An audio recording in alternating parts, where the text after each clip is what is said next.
This is a special edition of the Bennet Yacht Club YouTube series. This is my foil stabilized monohull Boomerang. I'm going to take it apart after a season of testing and rebuild it, but I thought I would go over it for anybody who is interested because, well, it's unique. Europeans probably first became familiar with sailing catamarans in the 17th century, during Europe's exploration of the Indo-Pacific region, where island cultures used a variety of multi-hulled boats.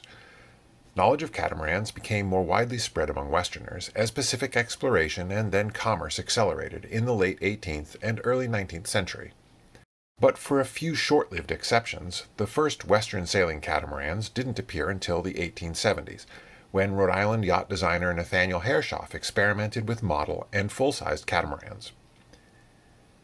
As befits a yacht club named in honor of nautical tinkerer Robert Bennett Forbes, the Bennet Yacht Club has a long history with multi-hull sailboats, going back to its founding, more or less, contemporary with Hershoff's experiments. Boomerang is a foil-stabilized monohull. That means that it doesn't have any weighted ballast to maintain its stability under sail. It uses foils to provide active righting force. These foils are on one end of a bogey arm here, and the other end is this float, and it's hinged here and here, and you can also adjust the angle of the foil relative to the bogey arm with this adjustment here. So on the leeward side, the boat would be pushing this hull up, this float up, and so that would cause the foil to have an upward angle of attack and provide a righting moment to the boat. And of course on the other side, if the boat is heeling a little this way, the other float is going down and providing a negative angle of attack on that foil, which provides a down force on the windward side of the hull. You can have a closer look at the bogey arm and how that works. It occurred to me that I probably shouldn't be using stainless for all this hardware, as it just adds weight. This one is relatively low load on it. I probably could have used nylon. It also has this fender washer to create a smooth bearing, and that weighs a ton. That's stainless. That could be nylon or HDPE or something like that. So this paint here, where there's a sort of bearing surfaces, and the paint here where the bogey arm and the float have to pivot, is actually graphite in epoxy, and that's supposed to create a good low friction, low load bearing. So these foils worked out pretty well. They're made of 2 layers of balsa wood with 2 layers of carbon fiber, and the whole thing all put together with epoxy and fairing filler over the top, sanded. I'm going to try to use these again, and I think there's too much of them. So I'm going to cut them down like this, which will increase the sweep to help shed more weed and reduce the total amount of surface area that's in the water, wetted area. This cross arm or cross beam here worked out really well. It's made of balsa and carbon fiber, as were the foils. The middle part is pine. This is pine, and then this is basically a strut made of balsa and carbon fiber. So these pins go into holes in the deck, and then this stainless wire just gets wrapped around them, and it worked really well. This hull is made out of a single piece of 2-inch builder's insulating foam. This was light blue, but mostly it comes in pink. And I sanded it into this sort of it's kind of like a Hobie cat. It's got this almost cutlass shape to it. The rudder, it's simply a piece of stainless steel. These are the mortal remains of my other dynamically stabilized multi-hull Centipede. This boat has also gone down in lore as the boat which was brought to the race to sail one direction, and after some experimentation was actually raced with the hulls reversed and one of them going in the opposite direction. I'll tell you a little bit about how it works.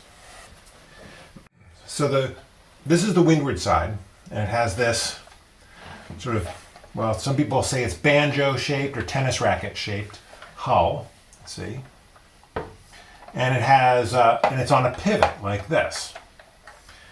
This is the leeward hull here, but the real innovation is in this, of course. This stays flat on the water, and as you might imagine, this shape just glues itself to the water.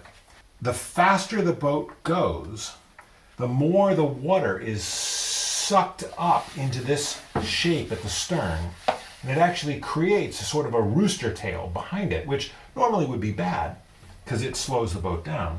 But by lifting the water up, it pulls the stern of the boat down, and this being the windward aft corner, it actually holds the boat down and resists the heeling moment of the rig.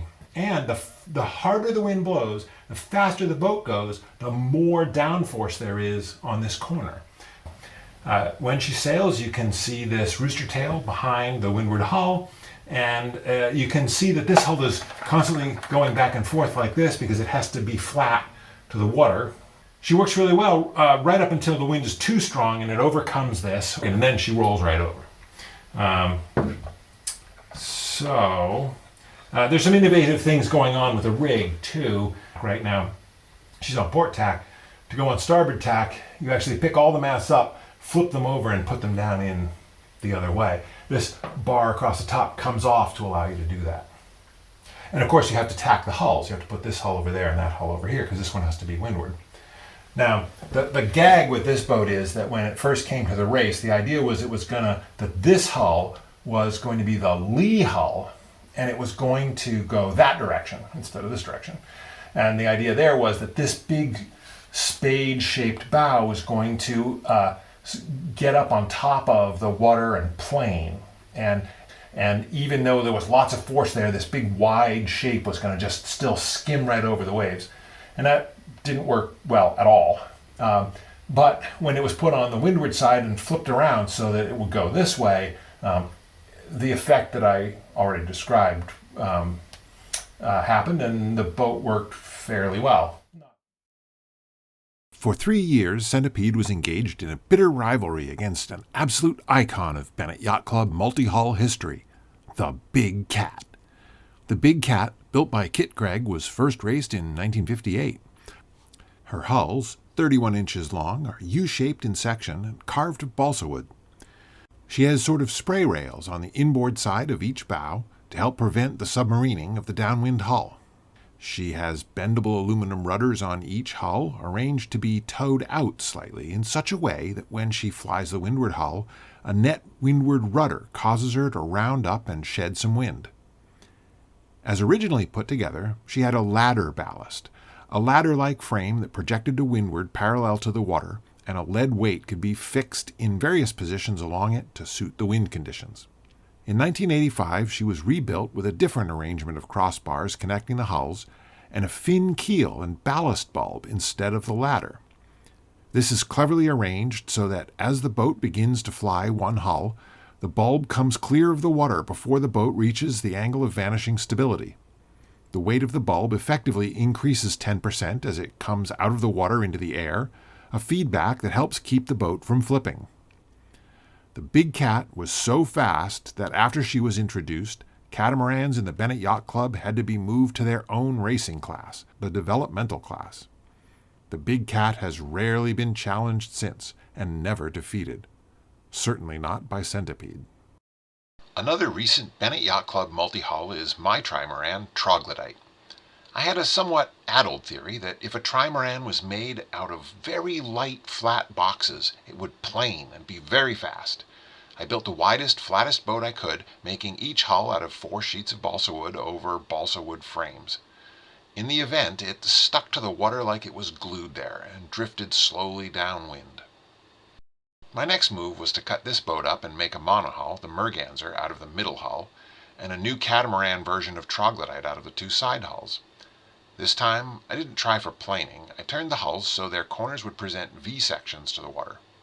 For a rig, I tried making a wing mast out of 2 curved aluminum slats for a Venetian blind. The mast appeared to work as intended, but this boat was too heavy or too under-rigged or both. Finally, any review of Bennet Yacht Club multi-hulls wouldn't be complete without mentioning Kit Gregg's quadrimaran Tarzan Stripes Forever, which went by the nom de guerre Quadrupus. Get it? Catamaran, quadrupus. This boat solved the problem with other multi-hulls of tending to flip over by having 4 hulls that could fly more and more as the wind rose. Quadrupus sailed well, but was not an improvement over the Big Cat and disappeared after a couple of years.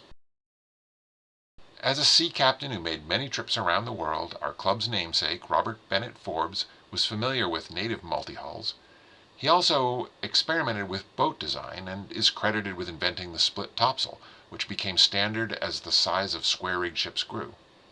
He built at least 1 multi-hull model that we know of, though there's no record of it racing in a BYC regatta. Through the ages, a steady stream of multi-hull experiments have made their way to Hadley Harbor for racing. Some spectacular accomplishments, others spectacular failures, but all of them creative and entertaining.